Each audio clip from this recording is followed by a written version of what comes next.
the word that has come to mind the whole way through is intentional. Like I felt everything was so intentional. Where we filmed, who the cast was, there was just no one thing that wasn't entirely clear and like very purposeful, to the point that I said to Alex, the producer of the movie, I was like, are we getting enough coverage? Because I had just done another movie and we were like wide, mid, close, wide, mid, close.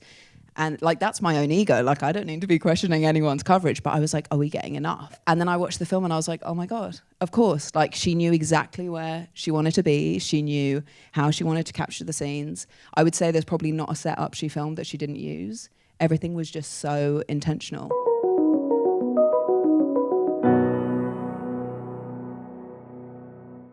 Let's get, started right at the top. Where were both of you, I mean, mentally, physically, emotionally, when you got this script? Because I think it came down at kind of a strange time for everyone. Hi, everyone. I got the script in early 2021, I'm going to say. So we had like a year of lockdown and a year of, us all being quite isolated and all of the scary stuff. But things were feeling a bit more hopeful.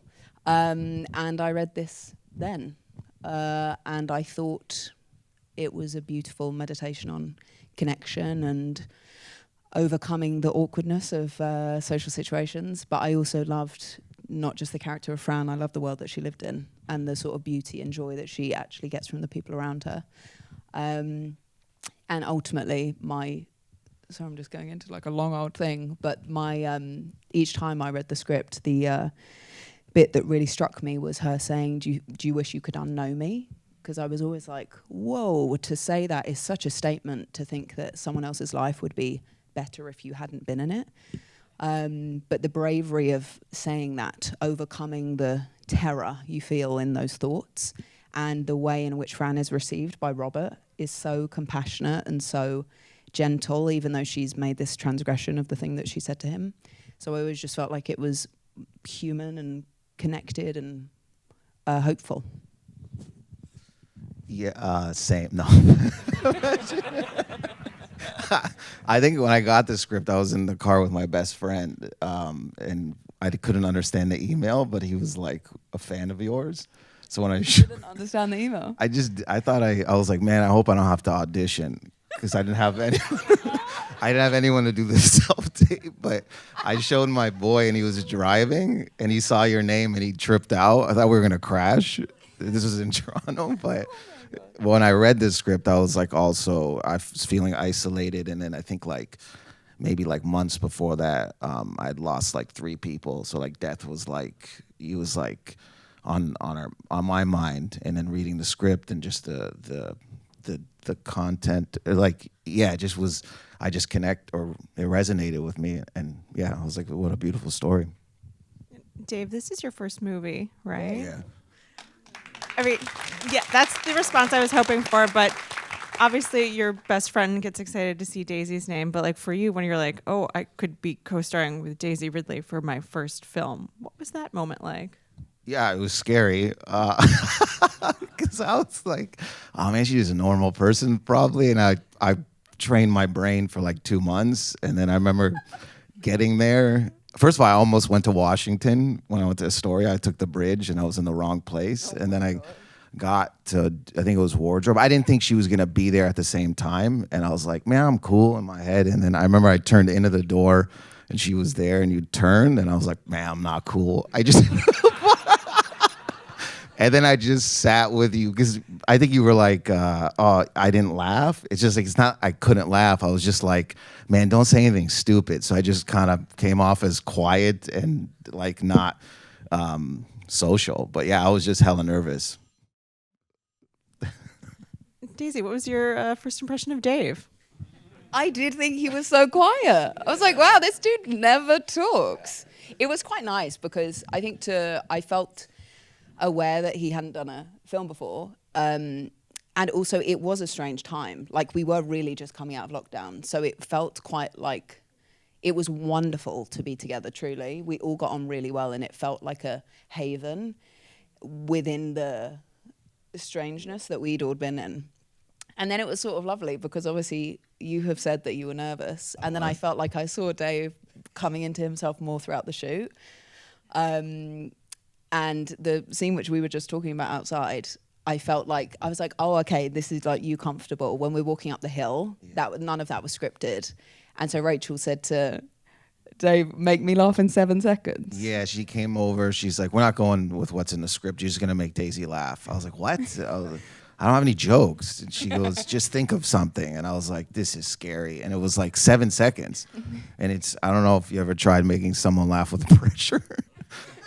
It was harder than because I do stand up because you have your material and you're like, well, if I bomb, I bomb. But this is like awkward if I bomb like in the rain walking across the street and we got to hang out after. So, but she, I think, laughed. I think. Yeah.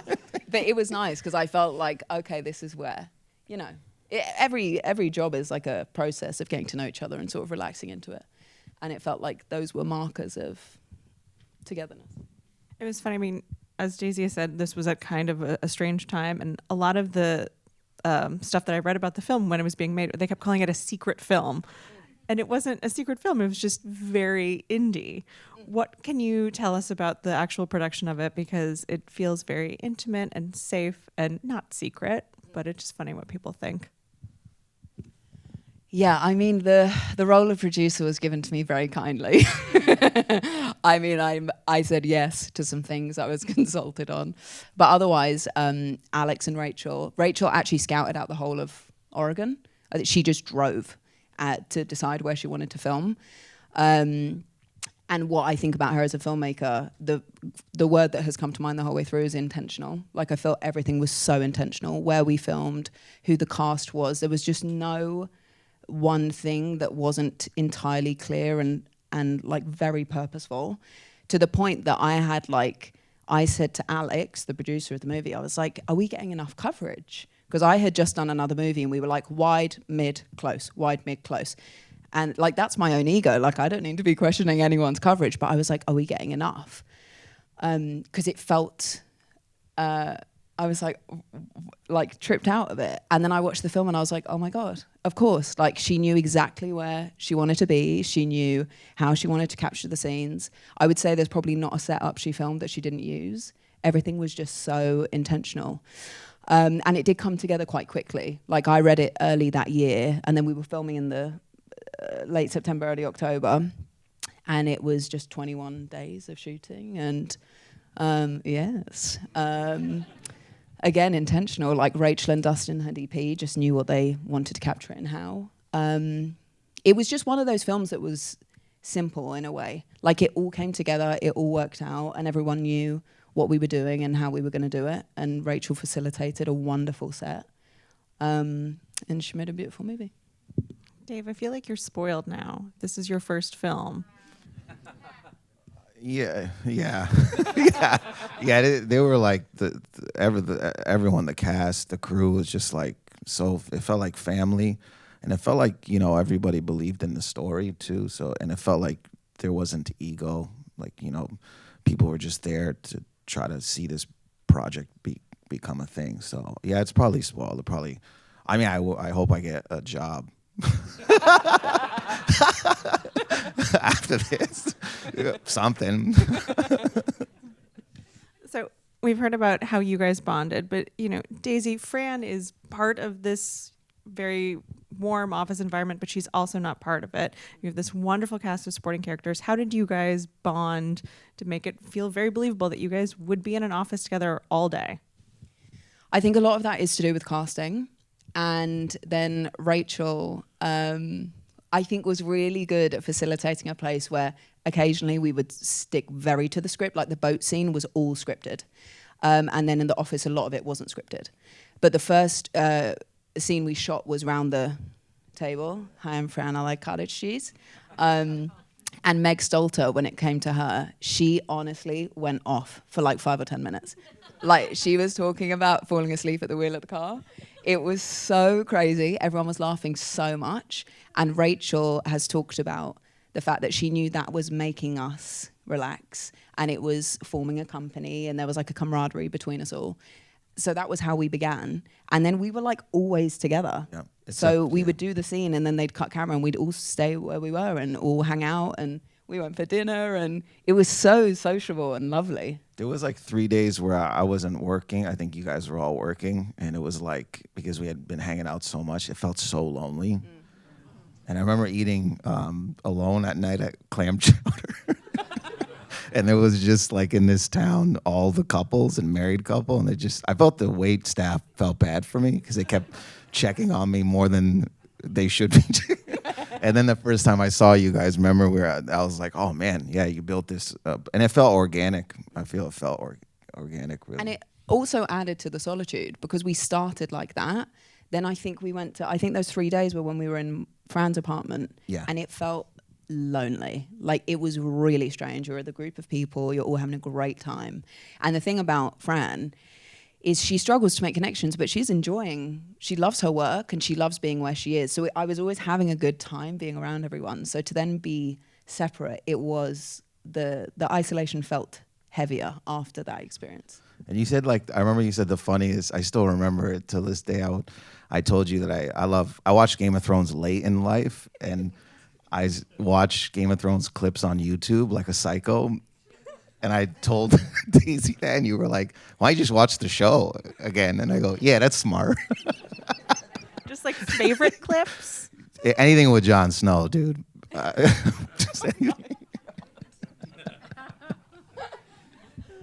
Another aspect of the production that Daisy and I talked about before that I love is that when you went to the office, you said the office is like it's a real usable office. Like the coffee machine worked. And the thing that I loved was Slack messaging worked. So when you're messaging with people, can you tell everyone who you were actually messaging with? I think Dave doesn't even remember this part. I mentioned Slack before, and he was like, what? Yeah. I didn't know what Slack means, but yeah. I was messaging someone from the art department. Oh, yeah. But like it really was all workable. There were games on the computer. Some people did not leave their stations. Yeah. And like the kitchen, everything worked. There was food, the Keurig. Yeah, it was really, like, people would just hang out. And Rachel was saying yesterday, there were times that she was getting, I think, me in my little space. And then people were just having a chat. And she kept all of it because it really, gave so much texture to that world. I think that Jeb's character, when he was talking about the boats, that was real. Yeah. Okay, yeah, they were just talking. I was like, these guys are really into this. So you have these incredibly real, relatable office scenes that I think many people see their lives in. And then you get these surreal scenes about what's going on with Fran internally and I think very privately. Can you talk about when you first read those scenes and what the expectation was in terms of filming them, and then what it was like on the day to go from I'm in an office and now I'm walking with this giant snake? It was interesting because I feel like, and again, this film is so subjective, so it's been so interesting hearing people's responses to it. But I feel personally like Fran creates these images because it's a place she can be in control, and like she's creating this thing. And Rachel actually talked about being a director, like you're in control of that space. So there's like an ease with which you are in control of the thing that you're imagining. I had no idea what it was going to be. I had no idea what it was going to look like. So those days were quite interesting because I turned up, I was like, okay, put me wherever I need to be. And honestly, the main thing was not shivering because it was freezing cold. And then watching the film, I think because also you're in it and you don't realize like this amazing, it looks gorgeous, but the amazing artistry of like the juxtaposition of the office and then those like hyper realized images of that, and the texture that in Fran's head is rich and colorful and like dirty and real and tangible, and that is all down to Rachel and that amazing art department. Dave, did you watch any of those scenes being shot? The death ones? I don't think I was around because I was, but the PAs told me about it because they had to carry the insects, right? Yeah. I think they. I don't know if they want me to. They're like. I was like, man, you carrying these insects? He goes, where do you think they sleep? I go, what? They were in the hotels with them. Oh my god! James and Blake, because they both shared a. Oh my god! And this is like, I go, for real? And he's like, yeah, man. But it was like, oh, man, I wouldn't have been able to sleep. They're the real heroes, I feel. So we talked about this a little bit before. This, this scene where, Daisy, you refer to what Fran says to Robert as a transgression. And I'm really curious about shooting that scene because it really, it hurts to watch. And I know even for you guys to watch it afterwards, you still feel it. But how did you prepare for that day? And what was important to capture in that scene? Because it's sort of, you guys have to do it exactly right, or you're not going to be on Fran's side anymore. And at least I still felt on her side, even if I'm really mad at her. So we had shot the scenes after, so I knew what came after. That was the scene I struggled the most with, because Fran is who she is, so it has to be earned for a response like that, and I had to feel worked up enough for that to feel earned. It was the last scene we shot, and it was the first time I said to Rachel, like, I'm really concerned, because we started it and I was like, oh my gosh, I feel like I just can't get there. And we were talking about scene partners before, and I just had to rely on Dave to give me more than was scripted, but I felt like I had to be agitated enough into that response. But the strangest thing, when we premiered at Sundance, my heart started racing before that moment, because I thought, oh my God, everyone's gonna like hear Fran say that thing and like have a reaction. And there was like an audible reaction, because it is a transgression. And it is an awful thing to say to someone, and you can't take that back. So like, even doing it, like the shame I felt afterwards of having said it was so heavy. But Dave helped me a lot, and Rachel was like, it's fine, we have time. And also, this was a 21-day shoot. We've wrapped early basically every day. Like, it's wild. But she was like, we're good, we have time. So that was the most difficult one to feel like it's... and also it led on from the boat scene, which was lovely. Like, it was so nice to do that. Fran sort of starting to get involved a little more. But towards the end of the dinner and things start getting more personal, it starts getting a little like, I don't want to be doing this anymore. Like, this is making me uncomfortable. So it was about bridging that gap from that to the car. Dave, how did you agitate Daisy into this? I remember in 2013, I had agitated probably a girlfriend of mine. And I remember like at a dinner, she goes, you're taxing. Like emotionally. And I didn't disagree. I thought it was an awful thing to say to somebody, but I could look with it. I mean, I was like, yeah, I could see that. So I just kind of probably drew from that and all the other experiences of annoying probably females in my life. And I just hope for the best. Dave, when you watched that scene back, what reactions were you having? I mean, like Daisy said, she was, ugh. Yeah, I was like, yeah, but I was in a particular situation too recently where, somebody who would say things like that, and I had like time to like, to deal with it and understand sometimes that like, if, you hurt people. Mm-hmm. So it's like, maybe like, to step out of your own emotion and look at like, okay, maybe it isn't my fault and they said something crazy, but how did they get to that point? What drew them to that point? And instead of like, how do I work with that and just kind of let it go? Like, I had to let it go in real life. I'm like, the person said all these things, but I don't know how they were raised. I don't know how they were affected by their parents or how their upbringing. So maybe I can have forgiveness and just like, yeah. I mean, I think that's sort of the message of the film, is just having deep, deep empathy for other people. When you guys think back on it and you watch it now, what memories and like what feelings do you take away from it that you want the audience to feel when they walk out of the theater? One of my favorite scenes to shoot, and it was interesting because Rachel told us both to, was with Marsha in the cafe. Like, she is phenomenal, and she would start this thing, and I was like crying my eyes out. She was crying her eyes out. I was thinking, I don't know that I can get through this without being. But it's, I think, a perfect moment between two people who deal with things very differently. Like, Carol is loud and outgoing and funny, and she's had this awful thing that she is dealing with, and no one knows because she's covering it up in the way that she covers things up. And then Fran is the total opposite to that, and she deals with it in her way. So that's like a true meeting of two people who are both covering pain and but connecting and giving each other room to like have that. And I feel that encapsulates in the same way that the scene at the end of Robert like being receptive to Fran is like two moments where she does, like Fran is not a perfect person and makes mistakes and is met with kindness, and then she meets Carol with kindness. And that's what I would hope that people take away from it, is everyone's fighting a battle we can't see and people are having a hard time and everyone deals with it differently, and being compassionate and kind and generous is what we can all strive for. Dave, you have to follow that. I mean, just empathy. I think there's like a lack of empathy maybe now more than before.